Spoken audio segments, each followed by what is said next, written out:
طيب وزي ما انتم عارفين انا واحد من الناس اللي مش بتكتفي انها تشوف العمل لمره واحده. بالعكس ما بحسش ان انا فهمت القصه وخدت وتشربت كل معانيها الا لما اتفرج على الانمي مره او اتنين او تلاته كمان. فالمره دي قررت ان انا اخد تجربه مختلفه غير ان انا اعيد هانتر للمره التاسعه او العاشره، وقررت ان انا ريواتش اتاك لاول مره. بريوتشو لاول مره، فمعنى كده ان دي المره الثانيه اللي اتفرج فيها على اتاك. وكالعاده وزي ما هو طبيعي ومنطقي، لا منظوري المره دي كان مختلف تماما عن منظور الانبهار اللي انا كنت حاسس بيه في الاول. دلوقتي انا ما بقتش مجرد حاسس بمشاعر مبسوط وحبكه ومايند ازاي حصل ده وفجرها اسياما. لا انا المره دي حاسس ان انا يمكن شفت القصه وشفت اتاك اون تايتن والعالم بتاع اتاك اون تايتن من منظور مختلف تماما. فايه اللي اتغير في وجهة نظري من اول مرة شفت فيها اتاك للمرة التانية اللي اتفرجت فيها، وايه اللي ممكن يتغير كمان قدام؟ ده اللي هنعرفه في الفيديو ده. لكن قبل ما نبدا الفيديو ما تنساش تشترك في القناة لو ما كنتش مشترك، وما تنساش تدعم المقطع بلايكات كتير جدا عشان ده هيساعدنا جدا جدا لقدام. واهم حاجة لا تجعل مشاهدة الانمي تلهيك عن واجبك الديني والدنيوي. طيب اول واهم حاجة، هل يا تيفو سيمباي الانمي بالنسبة لك يستحق كل الزخم اللي كان حواليه ده؟ يستحق كل الضجة والضوضاء اللي بتقول ان اتاك اون تايتن واحد من اعظم الانميات في التاريخ؟ الاجابة وبكل بساطة ايوه، اتاك اون تايتن يستحق كل ده، لكنه مش انمي بيرفكت باي اني مينز. اتاك اون تايتن كان انمي فيه عيوب وعيوب واضحه جدا كمان، لكنه وببساطه كان متماسك، وتماسكه خلاك تحس ان العيوب اللي فيه دي بالعكس دي مميزات. زي ما ميكاسا قالت في اخر لقطه من فيلم لاست اتاك اللي هو اللي كان بيجمع الحلقتين الاخيره دول مع بعض، كان في مشهد اتحط كده في الاخر بتقول لك القصه حلوه كده بالامبرفكشنز بتاعتها، الجمال يكمن في ده كان هبد، ده كان هبد. لا كان في عيوب وهم كانوا بيحاولوا قاصدين ومتعمدين جدا ان هم يعموا عينيكوا عن العيوب دي. فلا الانمي عظيم واحد من اكتر الانميات اللي بحبها لكنه للاسف كان مرشق عيوب، لكن وزي ما هو مرشق عيوب كان برضو مليان ومتروس مميزات. وتعالوا نستعرض المميزات دي مع بعض ميزه ميزه. اول ميزه في الانمي ده وبلا منازع هو الانتاج الفني والانتاج البصري. الرسم في اتاك اون تايتن في المواسم الاولى كان حرفيا مش طبيعي. الانتاج اللي تحس ان هو مصروف على كل حلقه حلقه. انا كنت ببقى مخلص الحلقه منبهر، كنت مخلص الحلقه عينيا بتعيط من كتر الجمال. استوديو ويت في الاول عمل معجزه، استوديو ويت في الاول عمل تحفه فنيه، ماستر بيس. لكن وعلى عكس المتوقع لما استوديو مابا جه يمسك، واول موسم بس كان انتاجه اضعف شويه، لكن البارت التاني من السيزون الرابع استوديو مابا بدع. وفي اوقات معينه ما كنتش متخيل ان انا اشوف الحدوته دي بتتحكي من عيون استوديو ويت، لا انا كنت عايز اشوف الحدوته اللي بتتحكي والحوارات اللي بتحصل كلها ما كنتش عارف اتخيلها غير بعيون مابا اللي كان مركز جدا جدا انه يكون اكيوريت وللغايه للمانجا وللارت ستايل بتاع المانجا. فالانمي على الجانب البصري وعلى الجانب الاخراجي كان 10/10. استات والموسيقى التصويريه اللي كان بيستخدمها استوديو ويت كانت قمه في الجمال والروعه.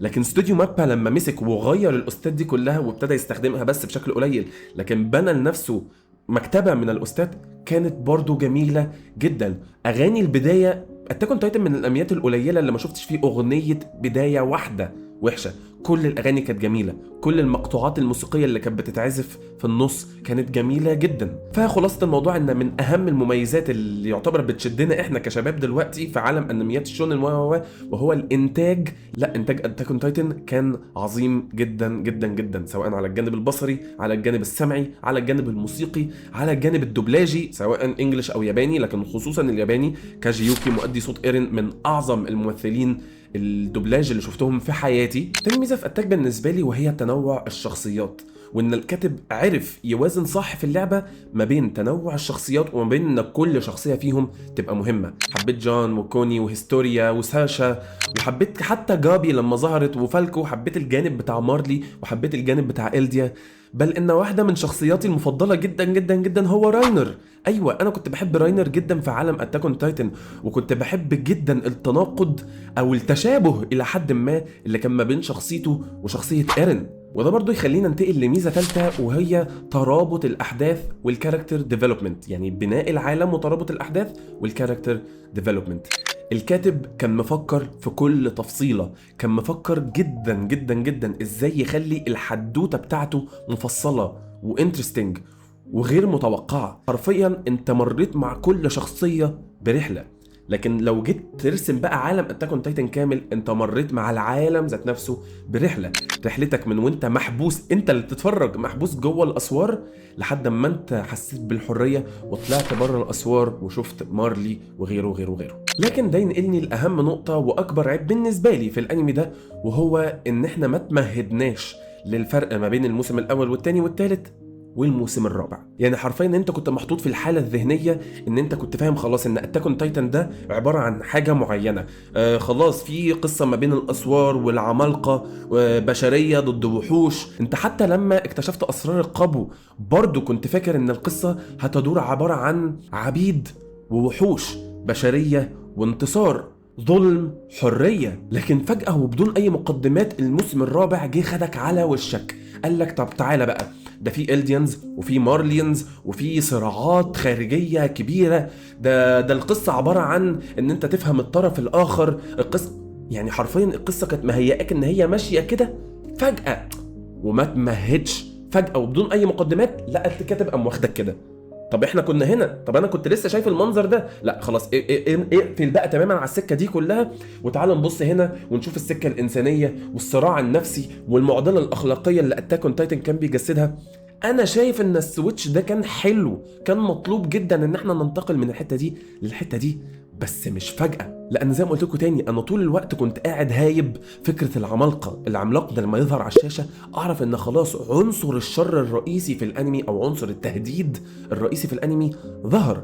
ولما ابتدينا نشوف إن لا، في شخصيات بتعرف تتحول لعمالقة ابتدينا نشوف إن أوكي تمام، ده في طرف بيتحكم في ده. لكن إن إحنا فجأة، أنا مش بقول إن ده كان وحش، لكن إن إحنا فجأة نتحول من النقطة دي لنقطة لا، ده في سياسات ودول بتلعب هنا، وان الدول دي بتستعبد، وان مارلي كانت بتستعبد الالديانز اللي عايشين جواها، ويومير فريدز من مش عارف ايه كانت عبدة عند الملك، واللعنة، ولا ده في لعنة من 13 سنة بيعيشوها ويل. حرفيا دماغي انفجرت. ليه؟ مش عشان ده كان مرفوض، بالعكس انا كنت مشجع جدا جدا جدا لاتجاه الانمي ده. واتاك اون تايتن بالنسبه لي واحد من اعظم الانميات في التاريخ بسبب القصه اللي هو بيحكيها، بسبب ان هي مش قصه عاديه. لكن انا مشكلتي كانت مع السويتش المفاجئ من الحته دي للحته دي. انا شايف ان هو لو كان، مش هقولك لو كان خد وقته في التمهيد من هنا لهنا، بالعكس هو لو كان سحب البساط والتمطيط من تحت احداث معينه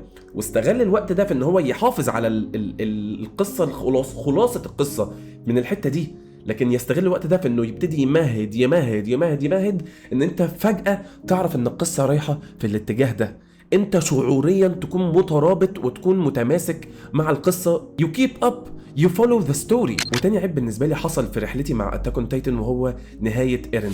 ومش بتكلم على النهايه ككل، بالعكس الدك اللي حصل كان مطلوب، والتغير والشفت في شخصيته كان متوقع، لكني بتكلم على جزئين فقط في النهايه. انه رجع تاني يعيط، يمكن الناس تقول ان ده منطقي وان دي شخصيه ايرين وان هو برضو ما كانش حجر، لكني بعد ما بنيت لي الشخصيه دي كهيبه وكواحد بيدك الارض يعيط لارمن ويقول له معلش انا مش عايز ميكاسا تعيش مع راجل تاني غيري، كانت بايخه قوي. وده ينقلني لتاني عيب برضو في نهايه ايرين، ميكاسا تقطع رقبته. يعني انت اللي كنت بتتشدقي ايري وصدعتي ابونا من اول الانمي ومن اول الموسم، ايرين، تبقى انت اللي تيجي تقطعي رقبته؟ حرام بجد. ما كانش يستاهل ان ميكاسا حب قلبه هي اللي تخلص عليه كده. يا سيدي كنت تخليه ارمن مثلا، كنت تخليه جان، كنت تديله راينر، يعني كان هيبقى منطقي جدا جدا جدا لو راينر هو اللي قضى على ايرين. اكتر شخصيتين متناقضين لكنهم اكتر شخصيتين متشابهين في الانمي، كان هيبقى منطقي لو خليت لي راينر هو اللي يخلص على ايرين بشكل ما. لكن انت عشان حبيت تدي الفان سيرفيس والناس اللي حبت ميكاسا وعشاق ميكاسا وعشاق ايرين والناس لازم يجوا مع بعض، خليت لي في الاخر ميكاسا تبوس ايرين وهي قطع راسه. وات ذا هيل، انت كنت بتفكر في ايه؟ كان تسليك للناس اللي ممكن تتحنيك وتلاقي بشكل محنك اللي لا ده ميكاسا هي اللي قطعت رقبته عشان يومير تتحرر من عبوديتها. ايه دخل يومير وعبوديتها بميكاسا وايرين لما كان بيقول لها انت عبده، الموضوع كان تسليكي بحت واتحط في وشك كده عشان يبرر لك بالغصب وبالتزغيط وبالمعلقه ان لا، كان منطقي جدا ان ميكاسا هي اللي تقطع رقبه ايرين. لا، ده ما كانش منطقي وما كانش المفروض يحصل، وشايفه خان جدا، كان خيانه عظمى لتاريخ ميكاسا وايرين مع بعض. ما كانش ينفع ايرين يتقطع رقبته من ميكاسا، كان لازم ايرين ينتهي. انا كنت مع ان ايرين يموت في الاخر وان ما يحصلش حاجه ما بينه وما بين ميكاسا، بس مش ميكاسا هي اللي تخلص عليه بنفسها. لكن وبعيدا عن كل ده، انا ستيل شايف ان اتاك اون تايتن كان ماستر بيس، كان معجزه في حكاية القصة وفي الرواية، كان معجزة في بناء العالم، كان معجزة في كتابة الشخصيات، كل شخصية كانت مكتوبة بعناية. وعيب كمان كان بالنسبة لي مهم في القصة، وهو الاتحاد ما بين الإلديانز والمارلي. ومش بتكلم ان الاتحاد ذات نفسه كان غلط، لكني بتكلم بالطريقه اللي تنفذ بيها. يعني انتوا حرفيا راينر وبرتولد واني والمارلي وكل العالم الخارجي كان عمال كسر اسواركم، قتل عيلتكم، كان عايز يبيدكوا وباد ناس كتير من عندكوا واذاكوا ودمركوا نفسيا وجسديا وبشريا وكل حاجه في الوجود فجاه بدون اي منازع. لا، تعال انت يا ايرين يا اللي كنت بتحاول تدافع عننا وتحمينا وتدك العالم كله، اللي هو لو انت ما عملتش كده احنا كنا عارفين ومتاكدين ان هم هيجوا برضو بعد ما انت تموت يخلصوا علينا. يقوموا هم سايبين ايرين وباعوه حرفيا، وتعالوا يا مارلي يا حبايبنا احنا نقدر نساعدكم. تعالى يا ارمن حب لي اني، يعني حب البنت اللي دمرت وقتلت كل اصحابك. تعالي يا جابي اقتلي ساشا واخت ساشا او البنت اللي ساشا حمتها، تحبها جدا وتحضنها ويا عيني التفاهم حلو والصراع حلو والمعضله الاخلاقيه مش سهله انها تتحط، وبالعكس وجودها كان حلو، لكنها فجاه اترمت في وشك سلك. يعني حرفيا هم في لحظة من ليلة وضحاها حرفيا اتحولوا من ألد أعداء، والناس اللي عايزين يقتلونا والناس اللي عايزين يدمرونا والناس اللي عايزين يحاربونا، فجأة للناس اللي اصحابنا وحبايبنا والناس اللي عايزين نتحد معاهم وكتف في كتف. صاحبي اللي كتفه في كتفي بيخليني مطمن، عارفه هيفضل جنبي ما ملقاني بتكلم ولا وتبيع وترمي ايرين اللي معاك من الاول واللي كان عايز يدافع عنك من الاول ويحميك من الاول، تبقى دي نهايته. النهاية ما كانتش وحشة، لكن كان لازم تبرر لي ده، كان لازم تشرحه لي شعوريا، كان لازم تخليني أتفاعل، كان لازم تخليني أصدق التحالف ده. لكن مشكلة الأنمي زي ما قلت لكم إن هو كان بيبني وفجأة تسرع. أول 3 مواسم ويت كان واخد مساحته وكان واخد وقته جدا. مابا في المواسم الأخرانية طلصق كل ده فجأة. يلا راينر اللي قتل أعز الناس على قلبي، يلا أنا جان هكب عليه مية، يلا اصحالي بقى هنا، احنا جايين ننقذ البشرية النهاردة، يلا تعال هات بالحضن، هديك بوكسين زعلت منك، خد بوكسين، خد بوكس تاني، يلا بقى احنا حبايب، يلا نقتل ايرين.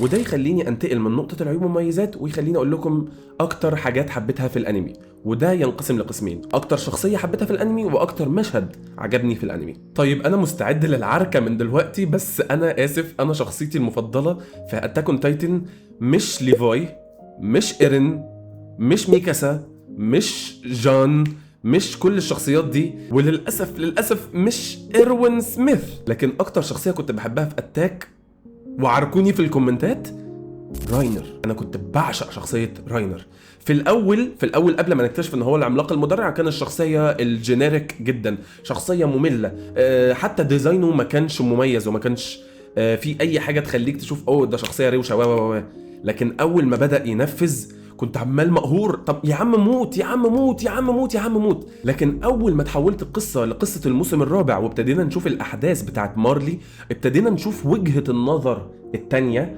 انا بصراحه حبيت جدا شخصيه راينر، ومش بقول انه كان على حق، انا حبيت الطريقه اللي اتكتبت بيها شخصيه راينر، حبيت الكونفليكت والصراع الداخلي اللي كان جواه، حبيت المزيج ما بين احساس بالقوه والاحساس بالمسؤوليه والاحساس بالعجز الشديد والذنب اللي يخليه عايز ينتحر. واحد من اهم مشاهد راينر بالنسبه لي هو لما كان قاعد في الموسم الرابع وحاطط البندقيه جوه بقه، وما تراجعش عن القرار ده غير لما فكر في فالكو وجابي وان لا لسه في ناس تانية محتاجاه. راينر ما كانش وحش، راينر اللي حواليه هم اللي خلوه وحش، وده بيفكركم بشخص احنا نعرفه صح؟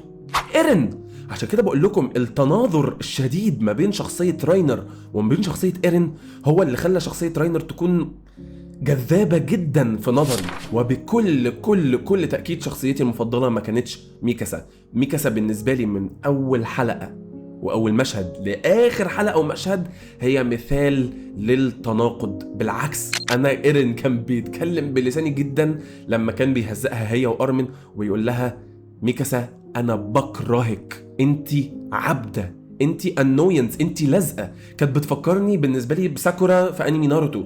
حرفيا انا كنت ببص لميكاسا من نفس العيون اللي ساسكي كان بيبص بيها لساكورا. وخلت طبعا هنا بقى في قصه اتاك اون تايتن ميكاسا تبوس ايرين وهي قطع رقبته. حرفيا ما كانش المفروض تعمل كده. انت دايما بتقولي ان انت دايما في صف ايرين، ومن اول موسم كنت انت دايما اللي بتهبي للدفاع عنه. ما كانش ده الكاركتر ديفلوبمنت اللي المفروض شخصيه ميكاسا تروح له.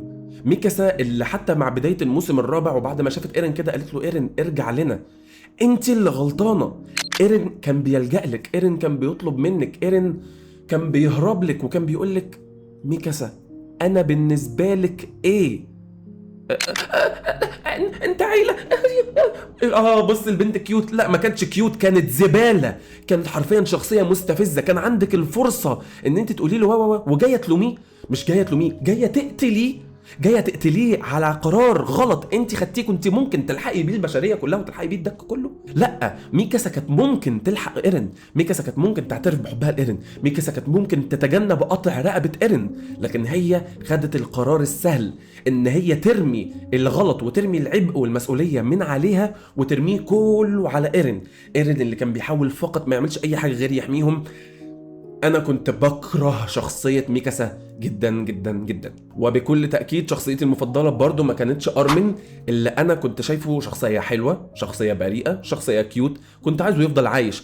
لكن وانس ان انت حطيت لي ارمن في مقارنه مع ايروين، انت هديت تاريخ الشخصيتين. ارمن ما كانش ينفع يتحط قائد مكان ايروين. ايروين ما كانش ينفع ينتهي بالطريقه دي. تمام الطريقه لا الطريقه اللي انتهى بيها ايروين كانت فخمه جدا وعظيمه جدا، لكن ما تحطهوليش في مقارنه مع ارمن. سيبه ميت، سيبه يضحي بنفسه، سيبه زيك خرتقه بالطوب بتاعه وكل حاجه، لكن ما تنيمليش ارمن جنب ايروين وتفهمني وتحسسني وتديني الدلائل والمنطق ان ارمن كان هو اللي يستحق الحقنه مش ايروين. رفعت ايدي، معلش بص انا بشفق على ايروين كفايه. لا، لو انتوا فعلا حاسين بالبشريه ولو انتوا فعلا كنتوا عايزين تنقذوا البشريه كانت محتاجه ايروين. ايروين لو كان موجود ما كانش ده حصل مع ايرين. ايروين لو كان موجود كان زمانه لحق ايرين. ايروين كان يقدر يكون الشيطان اللي يغمي عين ايرين عن اللي بيحصل ده، كان يقدر يلحقه. لان ايروين من البدايه كان بيقول لايرين الاعداء مش مجرد عمالقه، احنا بنحارب ناس تانيين. ايروين كان فاهم القصة، ايروين كان حاسس بالعالم. وحرام درامي حلو تمام، عيطنا واشعرنا، لكن حرام كانت تبقى نهاية ايروين قبل ما يعرف حتى اسرار. يعني حرام ان ايروين كان يموت بدون ما يعرف هو مات ليه. يعني انت خليت لي شخصية زي كوني وجان يعيشوا لحد ما يشوفوا الاسوار ولحد ما يشوفوا البحر والمية ويحصلوا على حريتهم، وموت لي ايروين. واكتر مشهد حبيته في اتاك اون تايتن بصراحه مشهد بدايه الدك في اخر حلقه قبل الحلقتين الكبار اللي هم عملوهم واللي هتشوفوه على الشاشه قدامكم دلوقتي. بصراحه زي ما قلت لكم ده المشهد اللي كان بيشفي غليلي. مش انتوا كنتوا عملتوا نفس المشهد ده ضد بتوع الجزيره؟ مش انتوا اللي كنتوا تسببتوا في المنظر ده وجايين في الاخر تعيطوا؟ ضربني وبكى، سبقني واشتكى. لا حرفيا انتوا كنتوا تستحقوا اللي ايرين عملوا فيكم. فالمشهد ده كان بيجسد النهايه بالنسبه لي، ده كان التناظر الحقيقي. هنا قدرت فعلا اشوف الكونتراست والتناظر ما بين عالم الديا وعالم مارلي، ما بين عالم الاسوار اللي احنا كنا محبوسين فيه وعالم مارلي اللي هم دلوقتي اصبحوا محبوسين فيه. بدل ما احنا كنا بنهرب هم دلوقتي اللي بيهربوا، بدل ما العدو بيكسر علينا احنا دلوقتي اللي بنكسر عليهم. انا بصراحة لحد اخر لحظة كنت تيم ايرين. فالمشهد ده بالنسبة لي كان هو الجلوريوس سين، كان هو مشهد الانتصار، وده المشهد اللي فعلا شافه غليلي. بس كده، ودي كانت كل حاجه عندي اقولها في الفيديو بتاع النهارده. ده كانت وجهه نظري في اتاك بعد ما شفته للمره الثانيه، ودي كانت المشاعر اللي حسيتها وانا بعيد هذه الملحمه للمره التانية. ما تنسوش تقولوا لي رايكم في الكومنتات وتدعموا المقطع باللايك عشان نقدر نستمر جدا في بناء القناه. وما تنساش تشترك في القناه لو ما كنتش مشترك، واهم حاجه لا تجعل مشاهده الانمي تلهيك عن واجبك الديني والدنيوي. دي كانت كل حاجه عندي اقولها في الفيديو بتاع النهارده، واشوفكم في الفيديو الجاي. سلام.